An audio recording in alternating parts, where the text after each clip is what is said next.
Jour troublé au Brésil où la politique de réforme voulue et proclamée par le président Goulart suscitait depuis quelques mois l'inquiétude et l'hostilité des milieux conservateurs. Avec l'appui de la plupart des chefs militaires, l'opposition vient de passer aux actes. Partie de l'état de Minas Gerais, la rébellion a fait tache d'huile jusqu'aux portes du palais présidentiel que M. Goulart a dû abandonner pour se réfugier avec sa famille en Uruguay.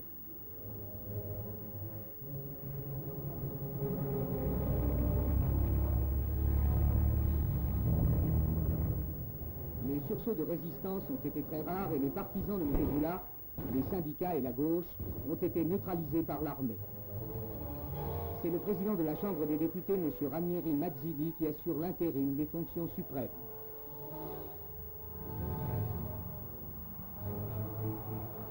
La prochaine élection présidentielle confirmera-t-elle l'accueil qui semble fait à ce revirement?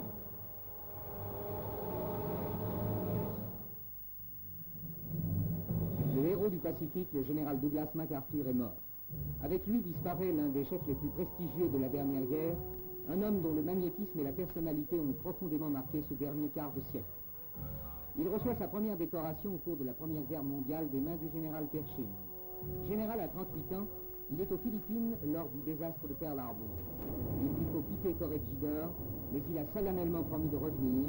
Il tiendra parole 30 mois plus tard. Le 2 septembre 1945, il reçoit au nom des Alliés la capitulation du Japon. 5 ans après, il se trouve en Corée à la tête des forces des Nations Unies. Une audacieuse opération l'amène jusqu'à la frontière chinoise. Il veut exploiter son succès et pousser plus loin, en Chine même. Le président Truman refuse le risque d'un troisième conflit mondial. MacArthur proteste.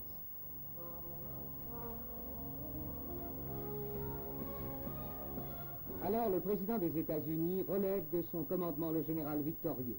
MacArthur s'incline. À son retour, le peuple des États-Unis lui fait un accueil triomphal. C'est la dernière parade. Le vieux soldat entre dans l'histoire. Construit en France par les chantiers de l'Atlantique, le Shalom, dernier né de la flotte commerciale israélienne, vient de quitter Marseille pour son voyage inaugural en direction de son futur port d'attache, Haïfa.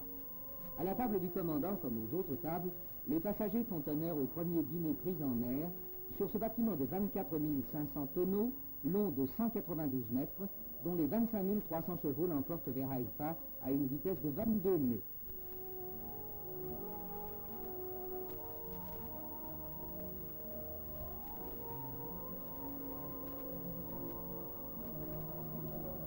Une foule en fête accueille le Shalom, dont le nom en hébreu signifie la paix.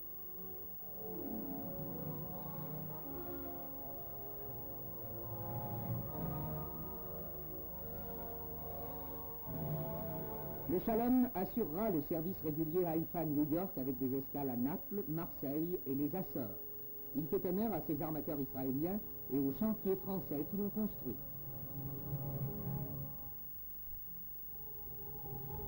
Vive émotion dans tout le pays où la grève des quelques 12 000 médecins a suscité la réprobation générale de la population. Un peu partout, des manifestations se sont déroulées devant le domicile des praticiens défaillants. Pourquoi les médecins font-ils la grève? Parce qu'ils ne sont pas d'accord sur les nouvelles conventions. Nous voulons rester libres, disent-ils. Nous sommes opposés à la fonctionnalisation de la médecine. Plus de visites, plus de soins à domicile. Aussi, très rapidement, les hôpitaux ont-ils été débordés. Il a fallu affecter aux malades civils un hôpital militaire. Un établissement de fortune a été ouvert dans les locaux d'un centre d'enseignement.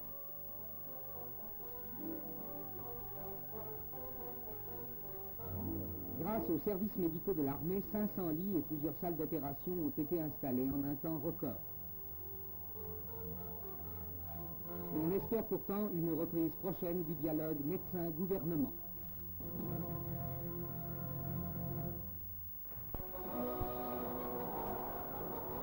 Est-ce une définitive marche au pouvoir qu'accomplit Ben Bella depuis son départ de Tlemcen? Une foule considérable l'a accueilli chaleureusement en compagnie de Mohamed Rider et de Ferhat Abbas à Tiaret, première étape de ce voyage qui, selon les pronostics, doit le mener à Alger. Tiaret lui avait préparé un spectacle de choix, le défilé d'un groupe de l'ALN avec son matériel lourd. Ce déploiement spectaculaire ne peut tout de même dissimuler la crise algérienne.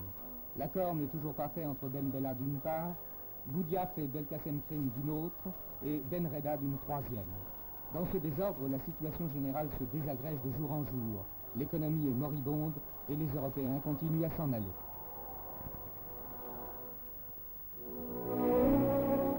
Furnes a revu dans ses rues le lent défilé des robes de bure et des pieds nus. Comme chaque année depuis maintenant plus de 300 ans, la traditionnelle procession des pénitents s'est déroulée au milieu de la piété générale.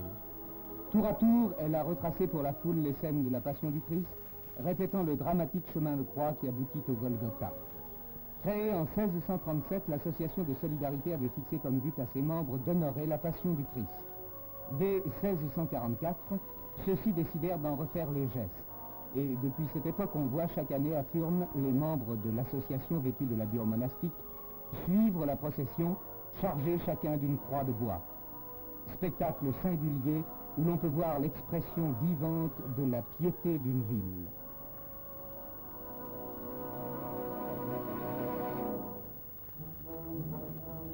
Le calme, pour ne pas dire plus, des dimanches londoniens est légendaire. On doit pourtant une exception à Sir Oswald Mosley, chef du parti nazi anglais, qui avait convoqué ses troupes au pied de la colonne Nelson. Il convient de préciser que 500 policiers avaient reçu également mission de surveiller le quartier à toutes fins utiles. 5000 personnes qui n'étaient pas d'accord avec Sir Oswald Mosley étaient aussi au rendez-vous. Résultat, Trafalgar Square fut très rapidement transformé en champ de bataille.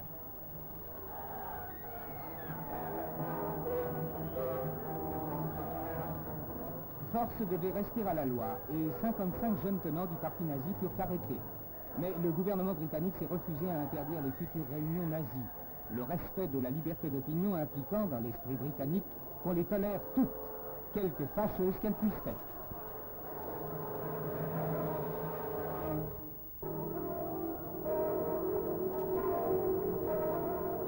Au son des tintemelles, Cricboeuf, petite localité de l'Eure, vient d'être cette année le lieu du congrès quinquennal des Charités de Normandie.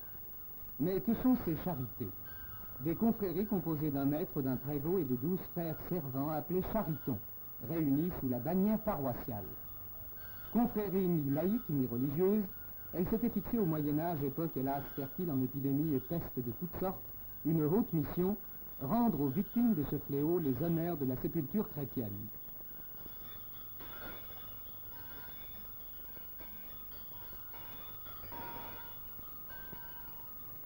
En 1947, on a entrepris de rendre leur essor à ces anciennes institutions. Et tous les 5 ans, les Charités de Normandie se retrouvent autour de l'autel, devant lequel les nouveaux charitons viennent ajouter de nouveaux maillons à la chaîne séculaire. Car les charitons, encore aujourd'hui, continuent d'assurer leur mission funèbre. Seul le bruit des tintemelles a perdu son sens primitif, et ne dit plus aux passants « Fuyez, nous portons en terre un mort dangereux ».